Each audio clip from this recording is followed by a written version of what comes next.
Señor, delante de ti y en medio de los hermanos, Señor, yo te pido, Señor, de tu gracia, Señor. Señor, sabemos de tu visitación, Señor, porque tú has dicho que estás en medio nuestro. Nos reunimos en tu nombre y así es, Señor.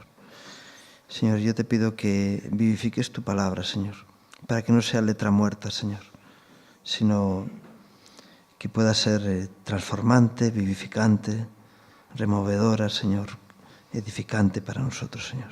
Te lo pido en nombre de Jesús. Amén. Gloria a Dios. Hay quien dice que la iglesia es el refugio de los cobardes. No estás de acuerdo. Y es posible que haya alguno que venga a refugiarse. Pero yo estaba pensando, ¿no?, antes de salir, y bueno, si alguien te pregunta ¿dónde está la iglesia donde te congregas? Tú le das una dirección postal, le dices en la calle tal, y dices, mira, la iglesia donde me congrego en este momento está esparcida por todo Madrid, ¿verdad? Somos personas con un valor incalculable porque Dios está con nosotros. El apóstol Pablo decía, ¿no sabéis que sois templo del Espíritu de Dios, el cual Dios hace morar en vosotros? Y qué bueno que seamos así. Dice, mira, nosotros nos congregamos, pero cuando no estamos congregándonos es cuando la iglesia tiene el máximo poder, porque está esparcida y distribuida y funcionando, porque no funcionamos en el local, funcionamos cuando salimos del local, ¿verdad? Amén.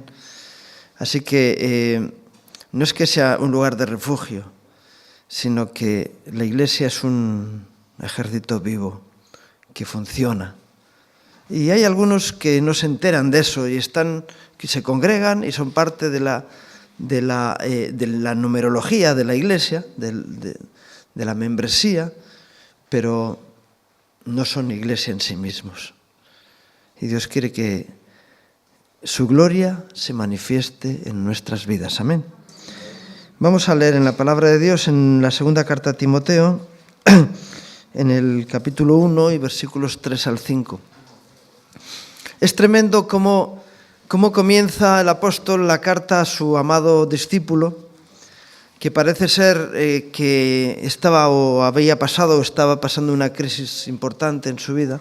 Segunda de Timoteo 1, 3 al 5. Y Pablo le dice a Timoteo, doy gracias a Dios, al cual sirvo desde mis mayores con limpia conciencia, de que sin cesar me acuerdo de ti en mis oraciones noche y día, deseando verte, al acordarme de tus lágrimas, para llenarme de gozo, trayendo a la memoria la fe no fingida que hay en ti, la cual habitó primero en tu abuela Loida y en tu madre Eunice, y estoy seguro que en ti también. Así que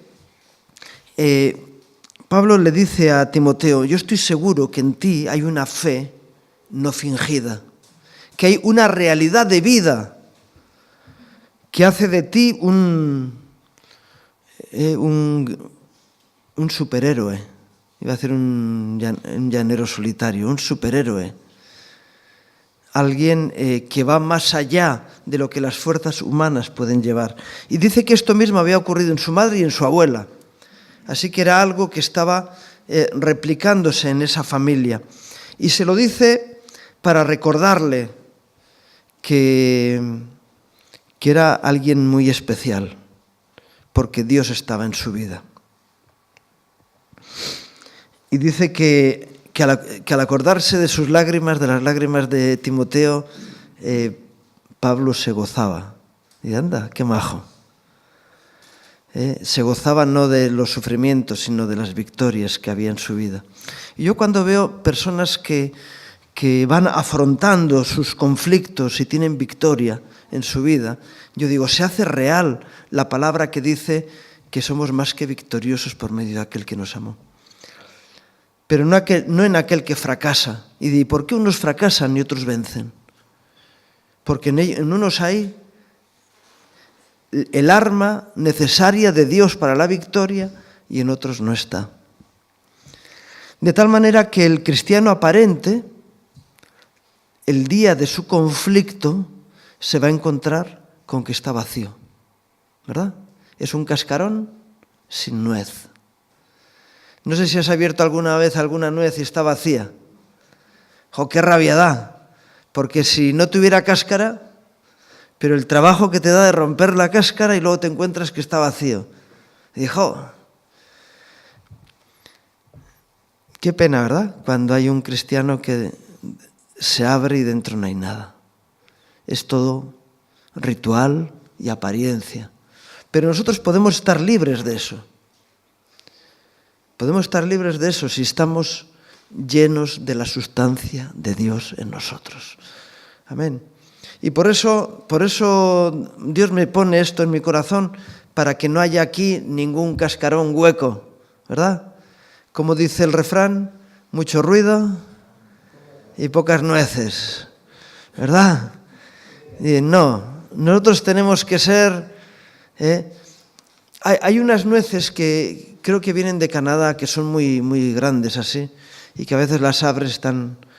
Pero las que, bueno, yo creo que son las autóctonas de aquí, son de cáscara floja, pequeñita, y a veces son pequeñas, pero las abres y dentro hay una nuez que es sabrosa, ¿verdad? Yo quiero ser como esas nueces. Más difícil de abrir, pero dentro es difícil que haya una mala, ¿verdad? Y que podamos ser así, ¿verdad? Que realmente en nuestras vidas haya la sustancia de Dios. Y entonces podemos afrontar los conflictos de nuestras vidas dando la gloria a Dios porque está en nosotros. Y dar la gloria a Dios no se hace con la boca, también, pero no se hace principalmente con la boca. Se hace con los frutos en nuestras vidas, ¿verdad? Reaccionando oportunamente. Yo recuerdo una vez de alguien que me decía, yo eso de devolver bien por mal, lo llevo mal. Digo, pues llévalo bien, por favor, porque así manifiestas la gloria de Dios. Amén. Aquel que cuando se manifiesta huele a carnaca, ¿verdad? Huele a carne, es carnal. Y aquel que cuando pasa por una crisis o por una prueba, una dificultad, manifiesta la gloria de Dios, es que Dios está con él. Amén. Es verdad que alguien podía decir, oye, Elías, sí, mucho altar y fuego del cielo y tal, pero en cuanto vino Jezabel, salió corriendo y no manifestó la gloria de Dios. Bueno, es verdad, no siempre lo hacemos, pero Dios trata con Elías y le dice, Elías, ¿qué haces aquí? No, yo he salido corriendo, soy el único que quedaba y si yo no estoy, no hay esperanza para Israel. Y dice, si tú no estás, no hay esperanza para Israel. Perdona, la esperanza de Israel es el Señor y la esperanza de la Iglesia es Jesús, ¿verdad? Por eso las personas que están salvaguardadas por la Iglesia tienen la dificultad de que cuando no están en la Iglesia, es decir, no pueden salir por la puerta de la Iglesia porque el enemigo les puede... Y sin embargo el que va salvaguardado por Cristo se enfrenta a cualquier conflicto con victoria, ¿verdad? Y nosotros tenemos que tener esa fe no fingida, esa realidad de fe en nuestras vidas, de que tengamos una vida delante de Dios. Claro, alguien puede decir, ya, yo oigo mucho de eso de nacer de nuevo, pero yo no entiendo lo que es eso. Lo entenderás el día que lo experimentes en tu vida. Y podrá darse el caso de que no seas capaz de explicárselo a otro, pero sí tendrás la conciencia, la seguridad de la realidad de tu vida, de tu propia vida, ¿no? Y entonces, yo hace unos días le estaba diciendo a alguien, mira, yo tengo el privilegio de haber conocido al escritor de la Biblia antes que la Biblia. Bueno, aunque en parte conocía antes, ¿no? Pero yo he conocido al autor.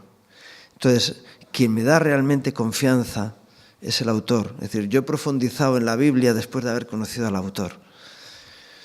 Y entonces eso me da una ventaja sobre los que han tenido una experiencia al revés, que han conocido al autor a través de conocer la Biblia. Aunque Jesús lo dijo, ¿verdad? Escudriñar las Escrituras porque ellas hablan de mí. Pero es mejor conocer al escritor antes que la obra, porque a mí el que me da crédito es el escritor, no la obra, ¿verdad? El Señor me da más crédito que su propia palabra. Amén. No sé si me explico. Amén. ¿No? Y qué bueno que tengamos esa fe no fingida en nuestras vidas. Veo a veces la importancia que le dan algunos a las formas.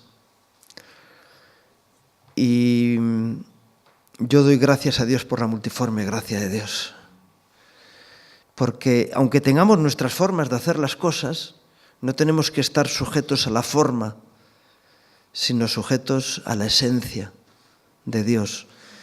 Y si tú visitas un día una iglesia en algún país africano, te llamará la atención la diferencia de formas que tienen ellos con respecto a nosotros. ¿Por qué? Porque hay un salto cultural, ¿verdad? Y la palabra de Dios no es contracultural, es decir, es capaz de convivir con las culturas. Algunos cuando van de misioneros intentan transmitir la cultura aparte de la palabra de Dios. Dices, no hace falta. La palabra de Dios es suficiente para cambiar las vidas, no hace falta cambiar las culturas. Y qué bueno es estar en una alabanza, en una iglesia en un país del África subsahariano, y gozarte con ellos como ellos se gozan en la alabanza, en la danza. Antes cantábamos "Hay libertad", y parecía que sí, hay libertad, pero llevamos encima 200 kilos y entonces no podemos saltar mucho, porque se hablaba de danza y había 4 danzando. Y estábamos más. Y de qué libertad. Qué bueno que haya libertad, de verdad. Pero porque no vivamos en las formas, sino que vivamos en la esencia de lo que somos y de lo que tenemos. Y cuando uno tiene que enfrentar conflictos, realmente las formas sirven de poco. Es la autenticidad de la fe en tu vida la que te va a dar la victoria, lo que te va a dar la autoridad para poder vencer en las circunstancias en las que estés. En el libro de Job, en el capítulo 4, yo os confieso que leyendo este texto es cuando sentí que tenía que compartir. Y en el versículo 6 del capítulo 4 de Job,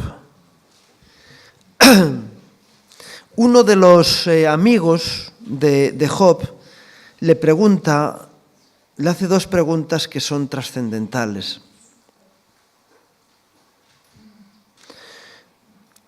Y conociendo a Job, es 4:6, conociendo a Job, le pregunta, pero vamos a ver, Job, ¿no es tu temor a Dios tu confianza? ¿No nos has enseñado que esa actitud de respeto y de tener en cuenta a Dios es lo que traía confianza a tu vida? Y la otra pregunta es, ¿no es tu esperanza la integridad de tus caminos? Tú no eres íntegro en tus caminos porque esperas en Dios, porque sabes que Dios está al tanto de tu vida, porque tú no andas por ahí diciendo, Dios no me ve. Tú sabes que hay personas que en la iglesia son santitos, y salen de la iglesia y se les quita la santidad. Vienen con un vestido con alitas blancas, y cuando salen de la iglesia se ponen unas alitas negras y unos cuernos y un rabillo. Y dices, ¿qué pasa contigo? No, es que yo me adapto al ambiente en el que estoy. Y quiero decir que hay personas que en la iglesia se portan muy bien y luego salen de aquí y tienen otra vida diferente fuera, ¿no? Y eso es una hipocresía religiosa. Lo que eres es lo que eres fuera, no lo que eres aquí, ¿verdad? Y lo que eres en lo íntimo, en tu casa, en tus pensamientos más profundos, esa es tu realidad personal, no lo que ven los demás. Y a veces nos encontramos con esa sorpresa, de repente alguien dice, ¿y cómo esta persona ha podido actuar de esta manera? Si era un buen hermano. Mucho ruido y pocas nueces. Apariencia. Algunos tienen apariencia, pero no realidad. Y lo importante es que seamos auténticos. Yo sé que a veces algunos tienen sus conflictos personales. Dice, yo agradaré a Dios con mi vida. Es que no lo sé si le estoy agradando. La duda ofende. Ya estás teniendo una semilla falsa en tu corazón. ¿Qué es lo que agrada a Dios? Que vivamos confiados en Él. Estuvimos el otro día hablando con una mujer, 93 años, católica, y ella dice, me queda poco aquí y me da miedo enfrentarme con Dios. Y pues arréglate los temas con Dios ahora, pide una audiencia con el Señor y hablas con Él. ¿Tú puedes tener una audiencia personal con el Señor? Digo, no es que yo pueda, es que lo tengo todos los días. Y entonces no tengo miedo a presentarme ante el tribunal de Cristo. Yo le decía, mira, yo estoy tranquilo, ¿sabes por qué? Porque no dependo de mis méritos, sino de los méritos de Cristo sobre mi vida, de su gracia, de su benignidad para conmigo.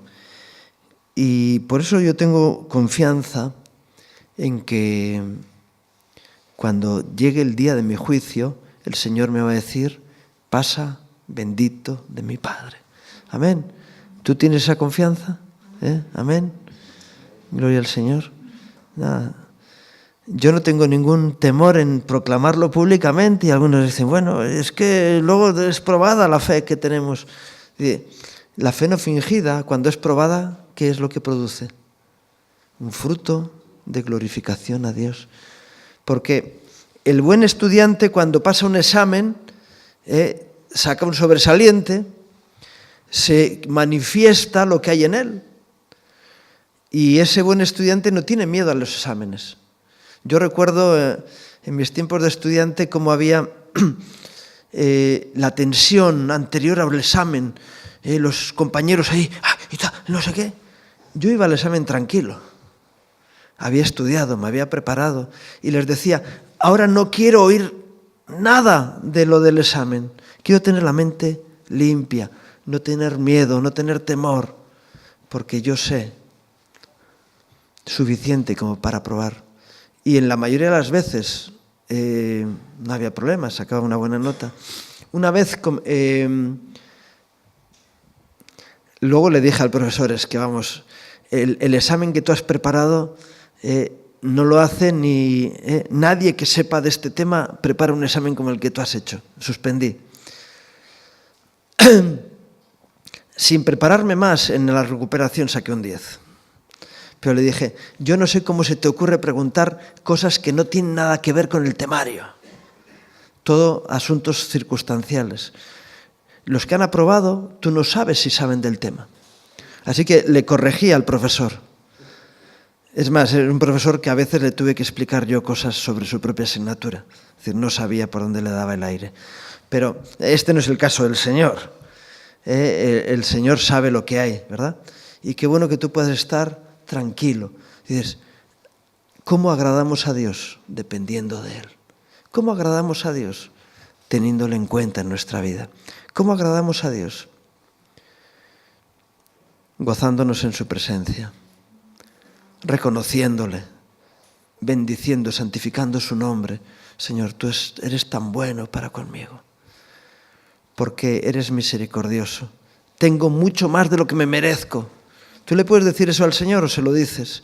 Señor, tú te regalas conmigo y me das lo que no me merezco. Y eso agrada a Dios, que le reconozcamos. Algunos dicen, Señor, te has quedado corto conmigo, me tenías que haber bendecido más.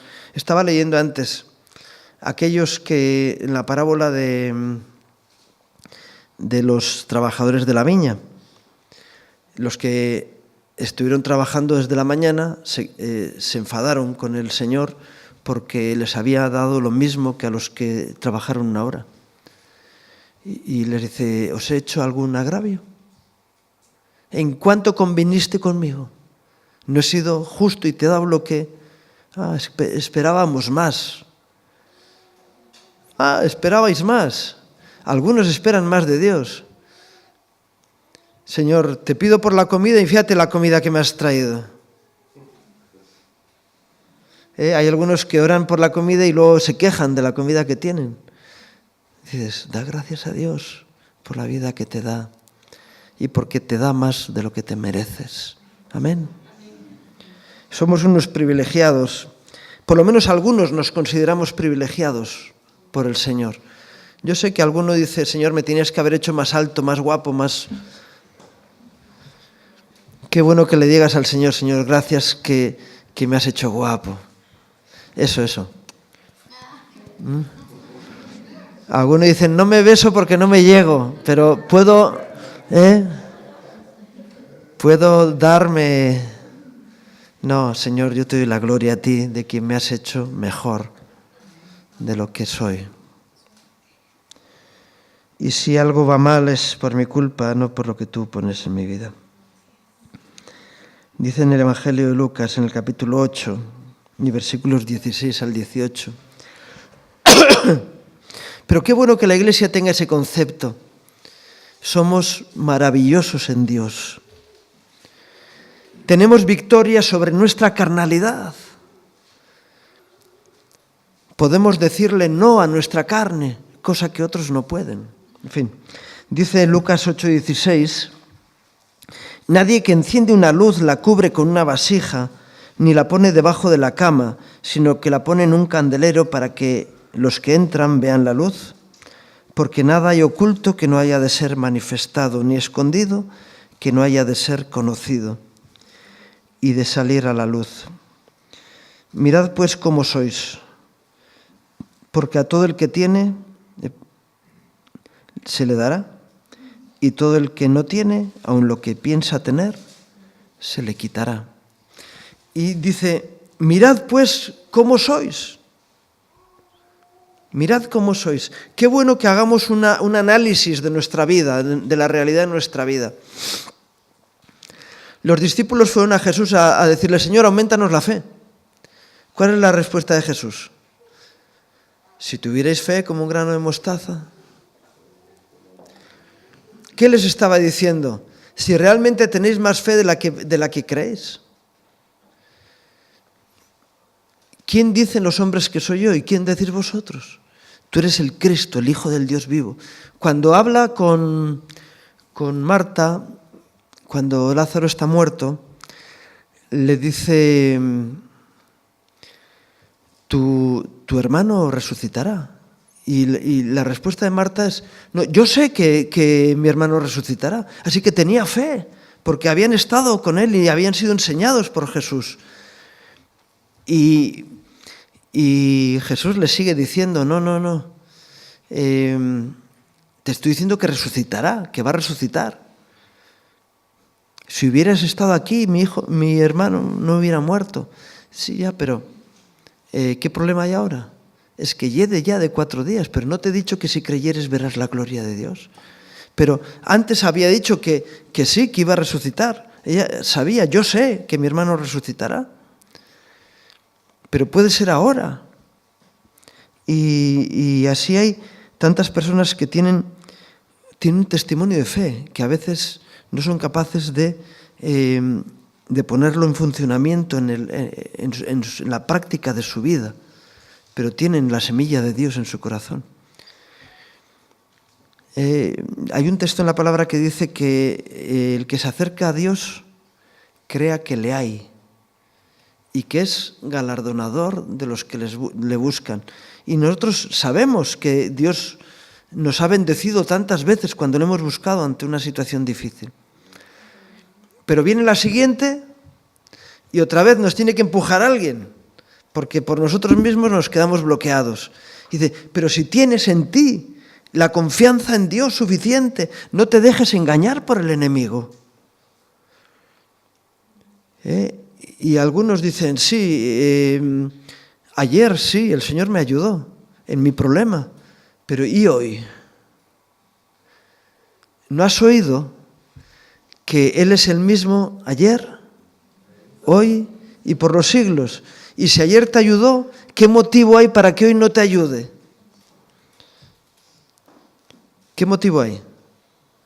Tu falta de confianza en Dios. Señor, mi vida está en tus manos, tú sabrás lo que haces con ella. Qué bueno que uno se rinda, ¿verdad?, ante el Señor. Señor, porque yo sé que tú vas a buscar lo mejor para mi vida. ¿Qué es lo que sois? ¿Cómo oís? ¿Cómo recibís la palabra de Dios? Al que tiene, se le dará. ¿Al que tiene qué? Al que tiene, al que hay algo dentro de sí, ese va a ir creciendo, ¿verdad? Y el que no tiene, aun lo que cree tener, le será quitado, porque no hay nada oculto que no vaya a ser manifestado. ¿Qué tienes? ¿Qué hay en ti? ¿Hay semilla de Dios en tu corazón?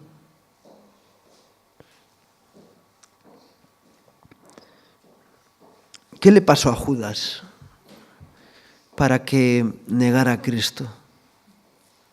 No, perdón, para que traicionara a Cristo, ¿verdad?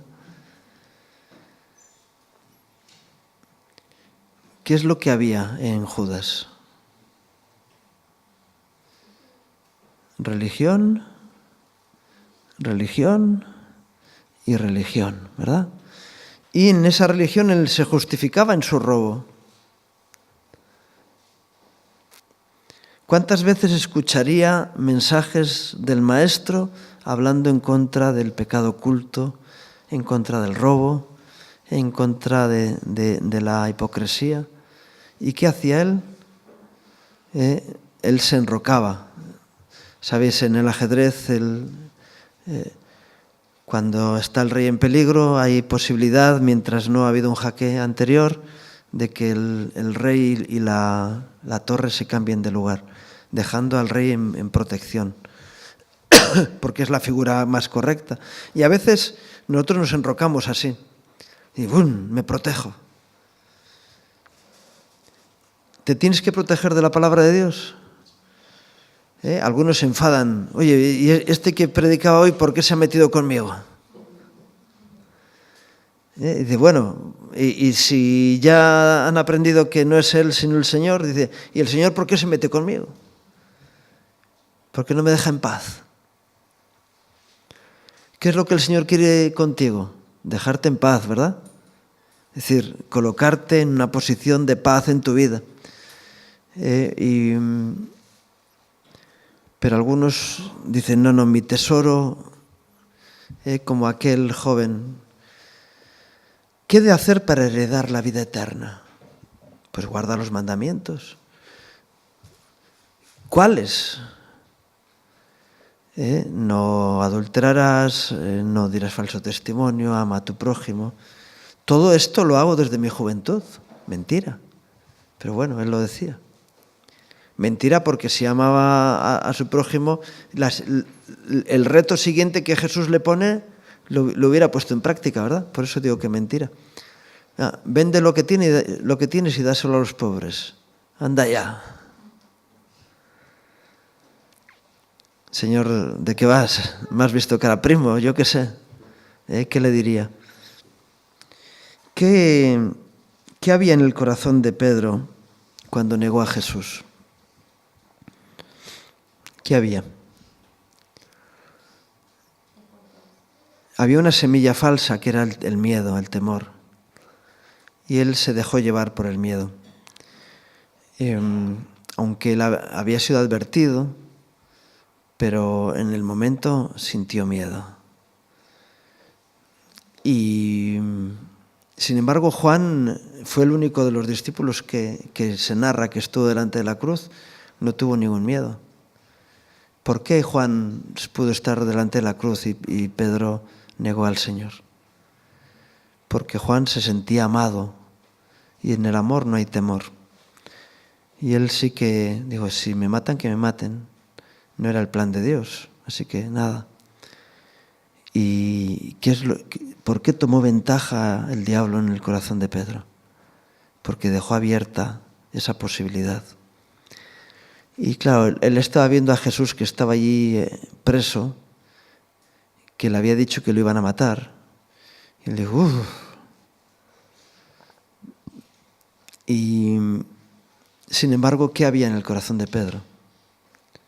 ¿Qué es lo que le dijo Jesús?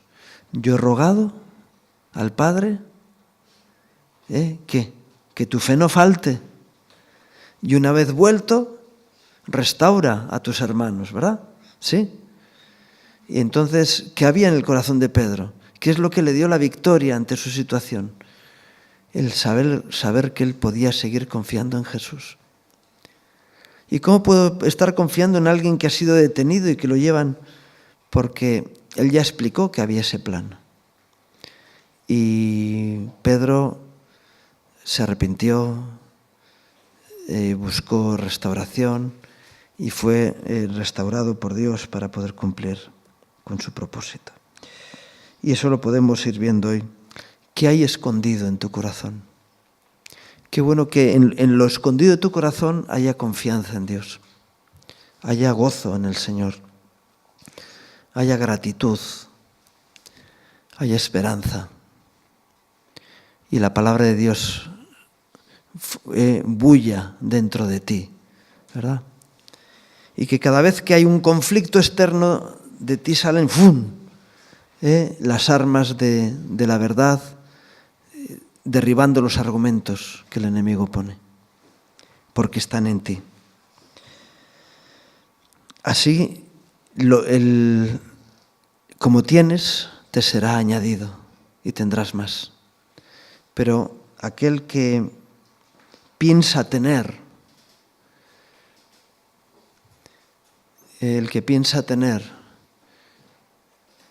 cuando mira dentro de su corazón y no hay nada. No sé si te ha pasado alguna vez que vas a buscar algo en la despensa y no hay. Yo creí que había. Si estoy convencido de que compré y lo dejé allí, digo, pues una de dos, o has hecho mal los cálculos o vino alguien y se lo llevó. Y sí, yo creía que tenía, pero no tenía. Por eso es bueno ir a lo secreto y decir, voy a mirar si me queda. Las vírgenes necias se quedaron sin aceite. Las que eran prudentes sabían que tenían el aceite suficiente. ¿Por qué? Porque comprobaron. Tengo. Y por eso es bueno comprobar qué es lo que sois, qué es lo que tenéis.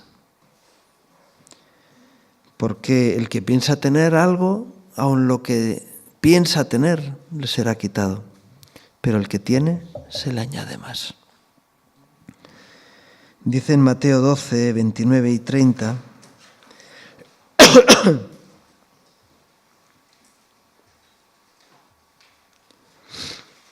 Mateo 12, 29 y 30, porque ¿cómo puede alguno entrar en la casa del hombre fuerte y saquear sus bienes si primero no le ata? Y entonces podrá saquear la casa. Dice, el que no es conmigo, contra mí es, y el que conmigo no recoge, desparrama. Y aquí habla de guerra espiritual, ¿no? De cómo puedo atar al hombre fuerte, cómo puedo entrar en la casa del hombre fuerte si primero no le ato. Y luego dice, el que no es conmigo, contra mí es. ¿Te mueves en favor de los propósitos de Dios para tu vida o quieres que Dios esté contigo? No es lo mismo que Dios esté conmigo que yo esté con Dios, ¿verdad? ¿O es lo mismo? El orden de los factores no altera el producto. Es decir, yo sé que hay personas que le dicen al Señor, Señor, involúcrate en mi vida. Yo tengo estos planes, yo quiero hacer esto, yo quiero que tú bendigas lo que yo hago. ¿No? Y alguien puede decir, hombre, pues es honesto. Es correcto, ¿verdad? Que tú montes una panadería y quieras que el Señor bendiga la panadería, ¿no? ¿Y por qué no? Bien, ¿y no es mejor que sea el Señor el que monte la panadería y que tú estés con Él en su proyecto? ¿Verdad? ¿No es mejor que tú estés en el negocio de Dios a pretender que Dios esté en el tuyo? A pesar de todo, todavía Dios acepta muchas veces la invitación y acompaña y bendice los negocios de los hombres. Pero lo que Dios quiere es que estemos con Él en su proyecto para nuestra vida. ¿Amén? ¿Sí? Uy, eso ya no nos gusta tanto. Señor, yo quiero que tú bendigas mi proyecto. Y el Señor te dice, pero yo tengo un proyecto mejor para ti. Y yo quiero que tú participes en mi proyecto. El que conmigo no recoge, es decir, el que conmigo no recoge, desparrama. El que no se llena de mi presencia, el que no busca lo mío, sino que busca lo suyo, el que vive en casa artesonada mientras la casa de Dios está vacía. Y el Señor dice, yo tengo un plan para ti. Yo tengo un proyecto para tu vida. Había un proyecto para tu vida que era un proyecto de destrucción. Y hay un proyecto de bendición para tu vida. Y Dios está interesado en un negocio contigo que vaya más allá de la vida terrenal. Quiere que participes con Él en sociedad por la eternidad. Amén. Y eso es lo que nos ha propuesto el Señor en nuestras vidas, ¿verdad? Y es importante que uno diga, ¿yo estoy en eso o estoy en otra historia? Dios es para mí un añadido, es decir, tengo una nacionalidad, tengo un sexo, tengo un oficio, tengo un negocio y tengo a Dios en mi vida. O Dios me sorprendió y me entregó una vida que es conforme a Él, de tal manera que Dios es lo primordial en mi vida y el resto de identidades son circunstanciales y secundarias para mí. Es la diferencia, ¿verdad? ¿Estamos con Él o pretendemos que Él esté con nosotros? Son dos cosas diferentes. Dice en la primera epístola de Juan, capítulo 5, y versículos 11 y 12,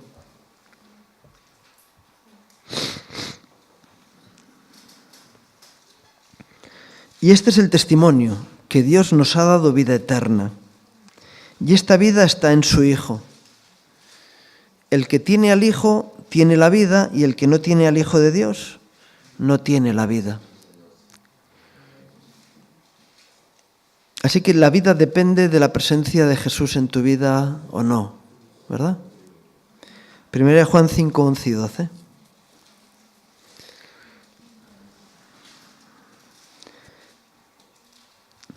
El que no tiene al Hijo no tiene la vida. El que tiene al Hijo tiene la vida. Así que, ¿tienes al Hijo? 1, 2, 3. Tienes al Hijo, tienes la vida. No dice, mira, es que yo tengo esta teoría, tal, no sé qué, esta doctrina, esta teología, tal, no sé qué. Mira, déjate de rollos. ¿Tienes al Hijo o no tienes al Hijo? Y lo demás, ruido. ¿Tienes el testimonio de Jesús en tu corazón? ¿Sabes que Él te ama y que ha dado su vida por ti? Y que no dependes de tus méritos, sino de los méritos de Cristo, que Él te ha sellado con su Espíritu Santo. Y dice, no, es que yo estoy convencido de que el Señor viene el día martes, tal, no sé qué. Dice, pues yo el miércoles, bueno, pues tú te vas a tu iglesia y yo a la mía. Dice, yo quiero estar en la iglesia de Cristo. No quiero estar en la mía, quiero estar en la del Señor. Quiero estar en el tabernáculo y hacer tienda con el Señor, ¿verdad? Cuando Pedro le dijo al Señor allí en el monte de la Transfiguración, ¿quieres que hagamos tres tiendas, 3 cabañas aquí? Y el Señor le dijo, Pedro, despierta. Un tabernáculo para todos, ¿verdad? Un lugar de la presencia de Dios. La presencia de Dios en nuestras vidas. ¿Tienes al Hijo? Tienes la vida. ¿No tienes al Hijo de Dios? No tienes la vida. Ya, pero es que yo tengo esta doctrina. Pero no tenemos que tener doctrina. Bueno, doctrina sana, sí. Pero si la doctrina me hace entrar en conflicto con los hijos de Dios, no quiero doctrina. En el mundo eterno, en la eternidad, no va a haber doctrinas. Es decir, no, oye, los bautistas en esa esquina, los pentecostales allí, los que creen que el sábado hay que guardarlo allá, y los que creen que no sé qué. No, mira, vamos a poder movernos con libertad por el cielo y tener comunión con todos aquellos que tienen a Cristo como bandera de su vida. Entonces las doctrinas, el que se enreda en doctrinas no vive en el amor de Dios, ¿verdad? Otra cosa es que haya cosas que no están bien y que la palabra denuncia. Es decir, mira, hermano, esto no es orden. Pero es cuestión de obedecer al Señor, no de principios doctrinales, ¿verdad? Y cuando hay esas batallas, digo, mira, yo no puedo entrar. Yo tengo que andar en la luz que Dios me dio a mí. Y si Dios te dio a ti una luz diferente a ti, pues no te voy a juzgar, porque Dios sabe, porque tú tienes el tamaño que tienes y yo el que tengo. Yo lo que tengo que hacer es disfrutar de lo que Dios ha puesto en mi vida, porque sé que de eso, de lo que Dios ha puesto en mi corazón, es de lo que yo tengo que vivir. Amén. Leemos en la carta a los Efesios, capítulo 2, versículos 11 al 13. A mí me gusta mucho este texto.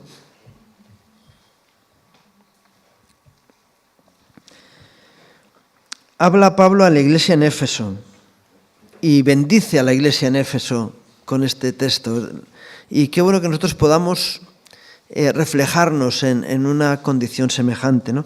Dice, por tanto, acordaos que en otro tiempo vosotros, los gentiles en cuanto a la carne, erais llamados sin circuncisión por la llamada circuncisión hecha con mano en la carne. En aquel tiempo estabais sin Cristo, alejados de la ciudadanía de Israel y ajenos a los pactos de la promesa, sin esperanza y sin Dios en el mundo. Pero ahora en Cristo Jesús, vosotros que en otro tiempo estabais lejos, habéis sido hechos cercanos por la sangre de Cristo. Y aquí, qué bueno que tú puedas tener un testimonio semejante, ¿verdad? En otro tiempo éramos, fuimos, estábamos, pero ahora somos, tenemos, estamos en una condición diferente. Y qué bueno que en tu vida sea así, ¿verdad? que vivías sin esperanza y sin Dios, pero ahora vivas con esperanza y con Dios en tu vida. Dice, mira, yo no soy un cantamañanas, aunque me levanté a la mañana y me puse a cantar. Soy alguien que tengo una sustancia de fe en mi vida por la gracia de Dios. Yo sé en quién he creído.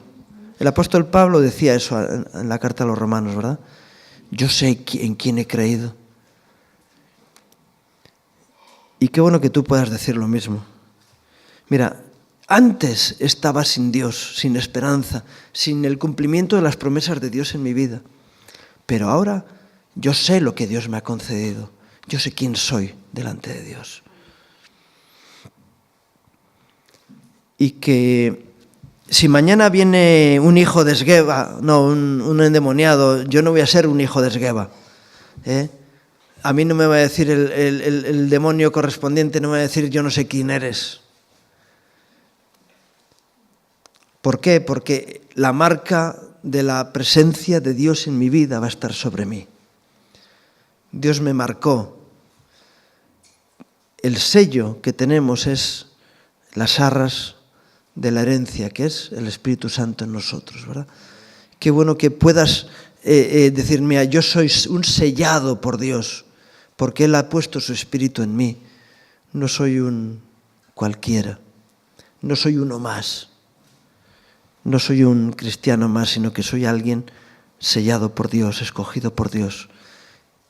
Soy un hijo de Dios que tiene una condición diferente, apartado para Dios. Es verdad que dice en una de las cartas, mira, no eran de los nuestros y por tanto salieron de nosotros. Qué bueno que tú puedas decir, yo soy de Cristo.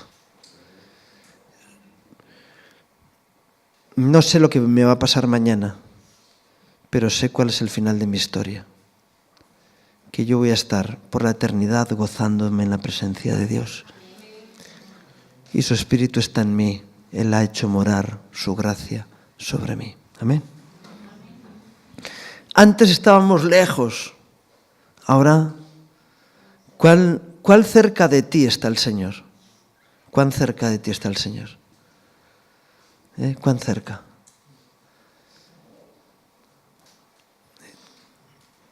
Interrogación. Tienes una interrogación. A algunos se le ha puesto una cara de interrogación que no veas. ¿Cuán cerca de ti está el Señor? ¿Está muy cerca? Es pregunta trampa. Es para responder, Dios no está cerca de mí, está dentro de mí. Aquel que le dijo el Señor, veo que estás muy cerca del reino de los cielos. Dime, yo no estoy cerca del reino de los cielos. Yo estoy pringado hasta la coronilla en el reino de los cielos. ¿Verdad? Amén. Digo, yo no quiero estar cerca. Yo quiero estar metido ahí a tope. Como dice la palabra que la cerda lavada se vuelve al fango, a revolcarse en el fango. Nosotros revolquémonos en la gracia de Dios, bien metidos, ¿verdad? Como cuando ves a los niños jugando en la piscina, ¿verdad? Que los tienes que sacar del agua porque la piel se les arruga. Así tenemos que estar metidos en el reino de Dios y su presencia en nosotros, ¿verdad? ¿Cuánto de lejos? ¿Cuánto de cerca? Yo no estoy cerca. El Señor no está cerca de mí, está en mí, ¿verdad? Él entró a morar conmigo. ¿Por qué? Tocó la puerta y yo se la abrí. Amén. Qué bueno que podamos decir eso. Estoy involucrado absolutamente con el Señor. En el libro de Job, termino como empezábamos prácticamente, en el capítulo 5, otro de los consejos, ¿verdad?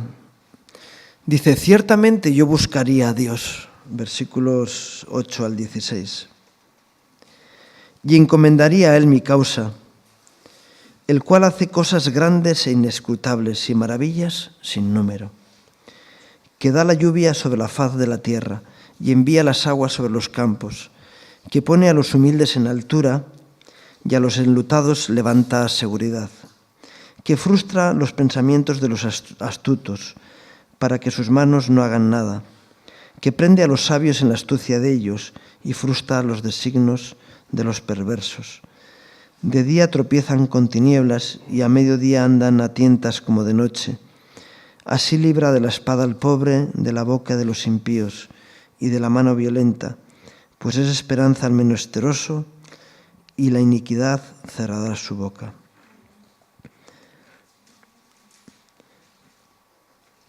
Hay un texto que dice que busquemos a Dios mientras pueda ser hallado. Y a veces cuando decimos, bueno, vamos a buscar al Señor, me llama la atención, ¿no? En la iglesia decimos, vamos a buscar al Señor, y mucha gente, ¿sabéis lo que hace? Mira para arriba. ¿Dónde está el Señor? Me han dicho que está en el cielo. Y yo digo, pero si eres templo del Espíritu Santo, búscalo dentro de ti. Aquí, pero sobre todo cuando tengas un problema en tu vida. El que busca, halla, pero busca en el sitio correcto. El cielo es muy grande. Mejor buscarlo dentro de nosotros, porque Él ya nos ha visitado, ¿verdad? Si es que Él está. Y si no, ciertamente yo buscaría a Dios.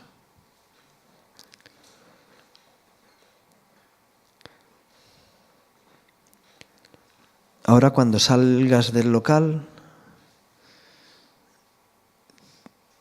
¿vas a dejar al Señor aquí o te lo llevas contigo? Digo, yo no puedo dejarlo porque está dentro de mí. Es como decirle a una mujer embarazada, deja aquí el niño. Digo, no puedo. Hasta que salga, me lo llevo conmigo. Me lo llevo conmigo porque está dentro de mí. Así que mañana en la dificultad que venga, Dios estará contigo, porque va contigo. Y entonces tú vas a ser fuerte allí donde estás. Y la iglesia eres tú, porque Cristo mora en ti. Y tendrás la autoridad de Dios en tu vida para vencer. Y podrás superar ese conflicto. Y mostrarás la gloria de Dios allí donde estás. Y los que están a tu alrededor quedarán sorprendidos. ¿Y cómo puede ser que tiene esa fuerza, esa seguridad, esa gracia, esa forma de enfrentar las situaciones? Y porque Dios está conmigo y tengo vida en Él. Amén. Gloria a Dios. Señor bendito. Señor, queremos reconocerte en nuestras vidas, Señor. Qué bonita experiencia poder vivir una vida en comunión contigo, Dios mío. Señor, ayúdanos a no dejar al diablo que nos robe tu gracia, Señor, tu presencia, tus promesas, tu protección, tu cuidado, tu amor, tu misericordia, Señor. Señor, queremos estar llenos de ti, Señor. Que nuestros pensamientos apunten hacia ti, Señor. Que nuestros sentimientos apunten hacia ti, Dios mío. Señor, y que así estemos firmes ante cualquier asechanza del enemigo. Señor, fortalece a tu iglesia, Señor. Y en cada uno de nosotros te lo pido en el nombre de Jesús. Amén. Que el Señor os bendiga.